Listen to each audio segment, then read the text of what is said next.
You're still watching TVC Breakfast. We now get into this very, very important conversation. Now, Nigeria's economic prospects are looking brighter as the International Monetary Fund raises its 2026 growth forecast to 4.4%, up from its earlier projection. Now, the adjustment reflects a more positive assessment of Nigeria's medium-term growth prospects amid ongoing policy reforms and broader regional recovery. Now, according to IMF, the upgrade to Nigeria's outlook forms part of its wider evaluation of global economic conditions, which is experts to remain relatively stable in the coming years. Joining us for this conversation is CEO of Finance with Mukhtar Mohammed. He's always the one we call when we have all the finance issues because he's ready to give it to us hot on this table. Good morning. Good morning. Always a pleasure. Happy New Year. Yes. Oh, I haven't seen you this New Year. Happy New Year.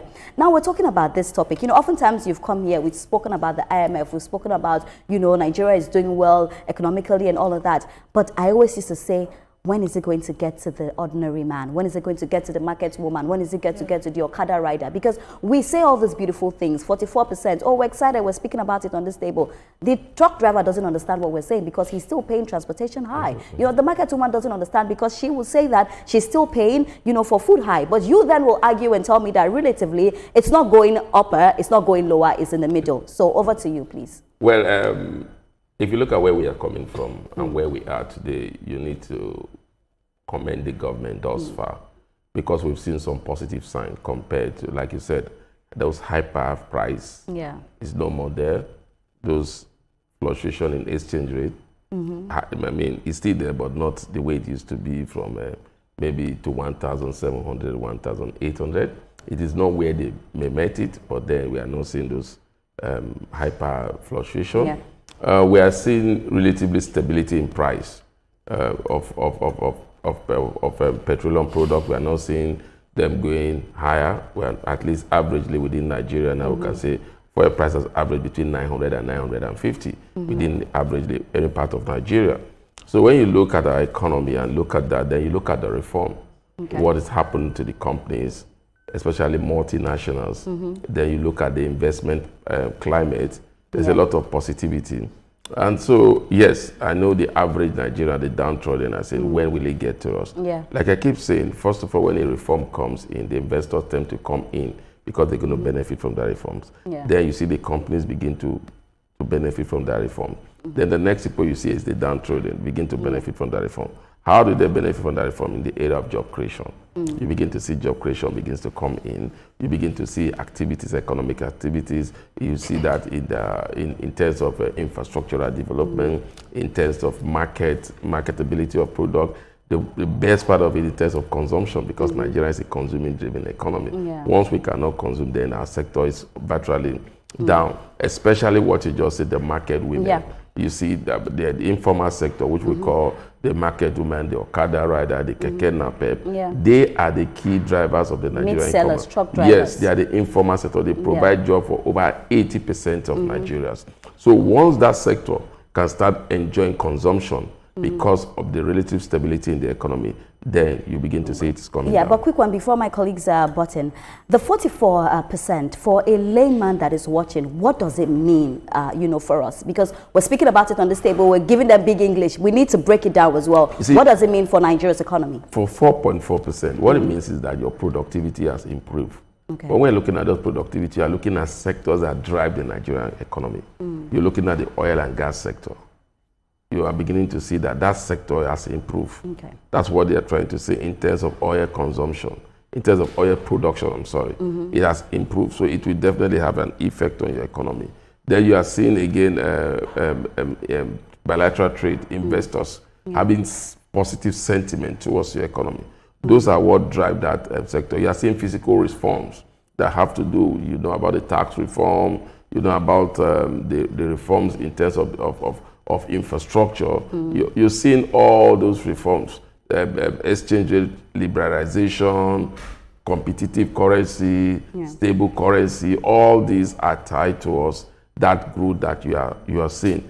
But that growth itself has its own challenges.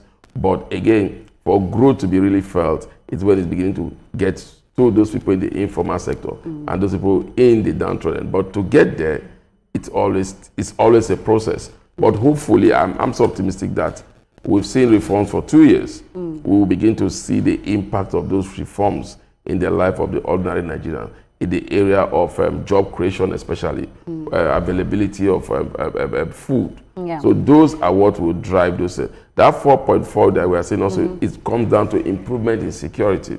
Some farmers can now go to farm.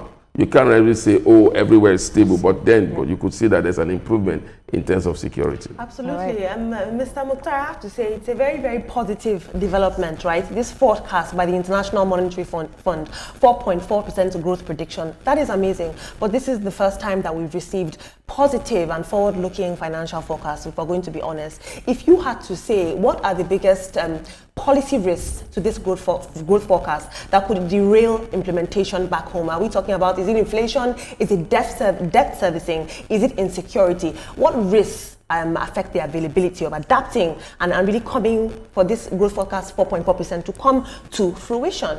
Because there are many risks. You have answered the risks. You have even said the risks. I answered the question, inflation, inflation, debt servicing, I mean, those are key. And then exchange rate, external forces. That's one thing we've not been looking at. Right. You are seeing those challenges now, they are in divorce Switzerland, but you are seeing the challenges that have to do with high tariff. We might think, like IMF have said that they expect that the economy will be relatively stable this year. But then we are beginning to see those shaking. The Greenland issue, the tariff issue. So those are issues that may shape the economy in 2026. That was not foreseen before now. Seeing I've already answered my own question. Yes. But the Vice President Kashim Shettima inaugurated yesterday for the very first time the Nigeria House, right?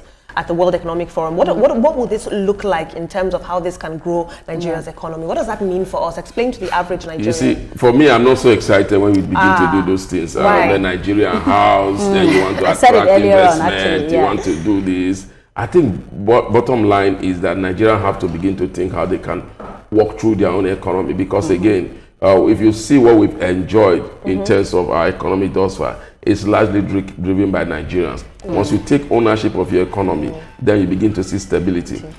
Sometimes just imagine if you have so much foreign investors in Nigeria, at the time that we're having this exchange rate volatility, you would have seen the impact that it would have had in our economy generally, and also our foreign reserve, and also our stock market. You have seen that impact. But because it is largely driven, we didn't have those foreign direct investors, foreign portfolio investors.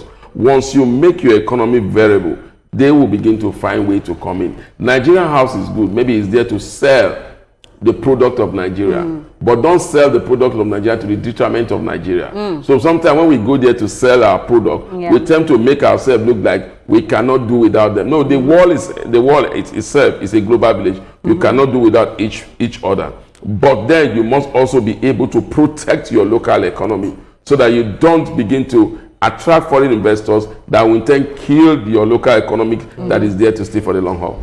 Interesting stuff. So if you look at the IMF and other multilateral agencies, they've been warning Nigeria, regarding, our external debt borrowing. They're talking about fiscal risk, including high debt levels and potential vulnerability to global shocks, which we cannot, extricate Nigeria from. And then we had the Minister Wale Edun, saying that there is an end to external borrowing and they are eyeing Trump's deal. So how do you think we can leverage our relationship? Now it looks like Trump is getting our ears, or we are getting the ear of Trump, and then we are also playing not just regionally, we are also playing internationally with all the deals we are signing. Do you think we have enough to say enough of borrowing truly, and then we have much more money coming from internally generated revenue, looking at the tax, new tax regime being implemented, and the fact that we're also gaining positive, we were recording positive gains from non-oil exports, non-oil revenue generation, and that of capital markets. I wish I could agree with the Honorable Minister that they will not borrow. They will borrow down. I think we've heard that over and over again. Remember last year they told us borrowing is over, and we saw that we borrowed more. And if you look at the budget of 2026 budget, realize we are already running on a deficit and we have to borrow. As of today, the DMO is trying to borrow about 900 billion. So I don't know how it's saying maybe our borrowing will come down, but where I'm sitting now with the kind of project we want to do, I don't think that is right. Yes, You see, the challenge with the Nigerian borrowing system is we just borrow. We need to begin to borrow for critical sectors that will in turn generate the revenue to pay off these debts and also create employment. Now, tax reform is one area, but you and I know that there's still a challenge. There's still a lot of gray area in those tax reforms. Just this morning, I think the Council of Bishops are telling the federal government to have a human face to the tax reform. And so be transparent with the implementation. Exactly. So this, if your budget truly was tied towards, oh, I won't borrow because I'm going to generate more money through the tax reform, it's already having a challenge. Don't forget that we are going into an election year. Election in Nigeria is always liquidity in Nigeria. So how do you guide inflation? If you look at the government budget, also the president has been fair to say that we expect inflation to be about 16.6%.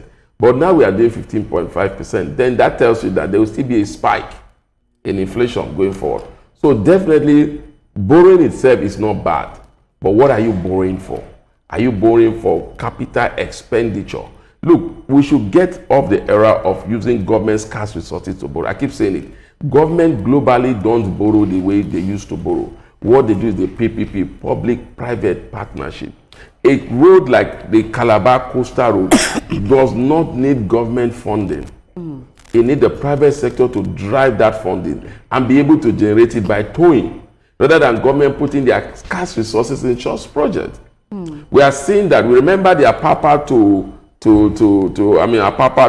I think Ojudu. It was largely driven by private sector, the Dangotes, and you saw how that road is today. If you look at MTN now, they are also doing a road network somewhere in Owerri, Port Harcourt Road. Those are the type of partnership you need, and by doing that, you give them tax rebate. Remember, the tax rebate is to the company, not to the employers in the company. So those people will still pay tax. So it's a win-win. The government must begin to think. If you want to stop borrowing, then you need to look at PPP. And when you're looking at PPP, don't just keep it only to the locals.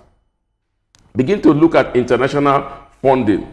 Not the normal international funding, the International Funding Fund, the IMF, the World Bank, the Chinese Development Bank. No. There are other private funding organizations that are looking for opportunities. We shouldn't just sit down and begin to just think about those foreign, those international funding to run critical sector in the Nigeria, especially infrastructure. So whereby the government is saying, oh, we won't borrow, But you know, Mr. Mukhtar, in terms of borrowing, I say, you know, what can be the reason or what can help us that we wouldn't have to borrow again? But yes, we're talking about tax as well. You know, we have some countries that rely heavily on tax. We talk about Sweden, we talk about Denmark, Norway, Germany. These are countries that, you know, people pay their tax and they use that tax for infrastructure. So I want to get it straight. Are you saying that, you know, we won't be able, you know, to sustain our economy with the taxpayers' money? I need to get what you're saying straight. What? Trust is the challenge. Okay. When it comes to taxpayer money, I mean tax and money generated, it's trust. Because again, if I'm paying tax, I should be able to ask you questions. Yes, but the government has said now they've given room for that with this new rule. You know, that we will see the dividends of the tax. When I ask questions and I see your lifestyle, and when what you are answering me is different from your lifestyle, then I tend to question the trust.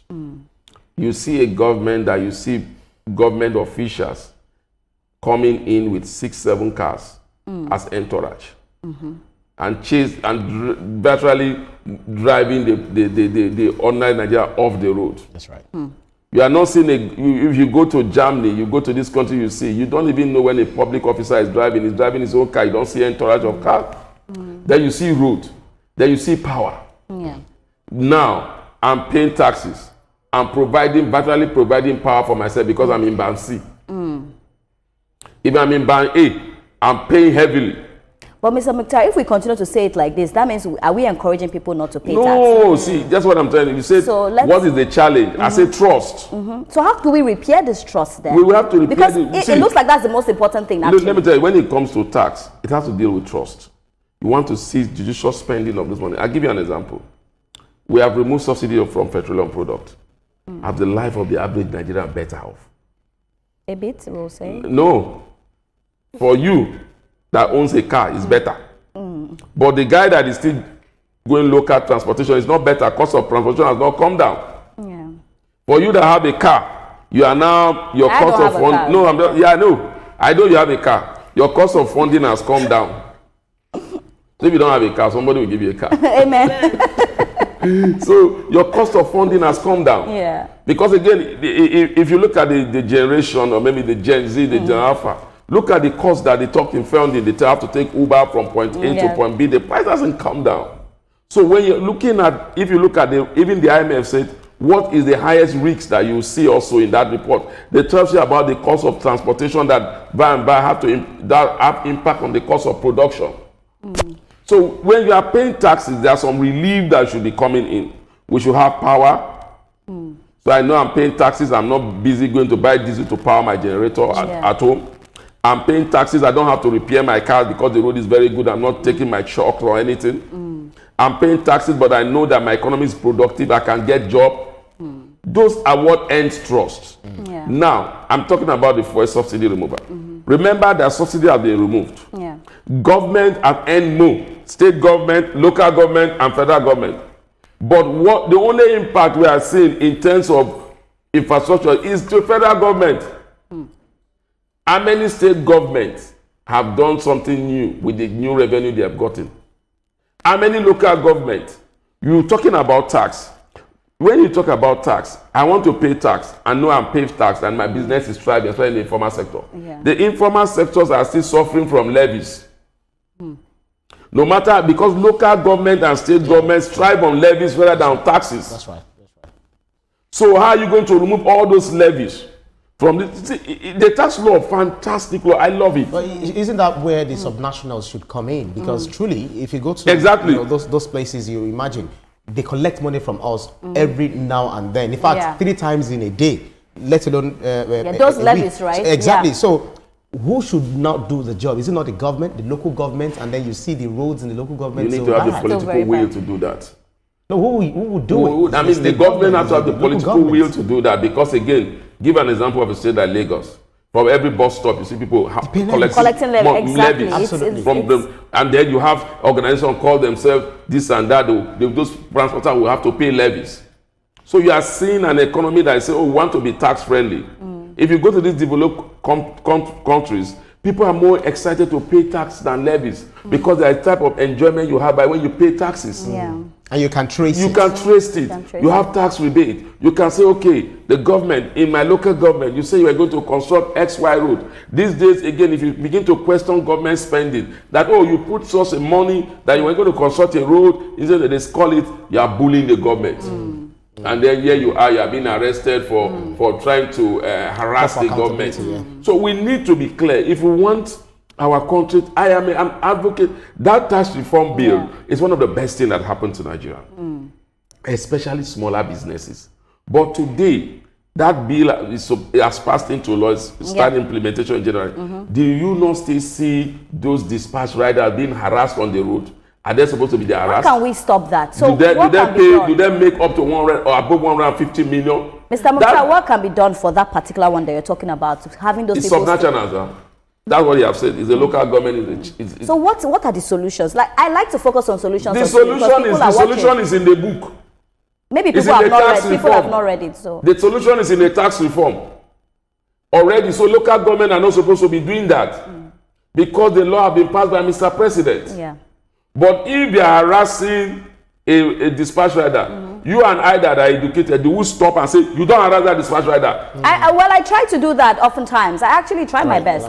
So security agency also have to come in.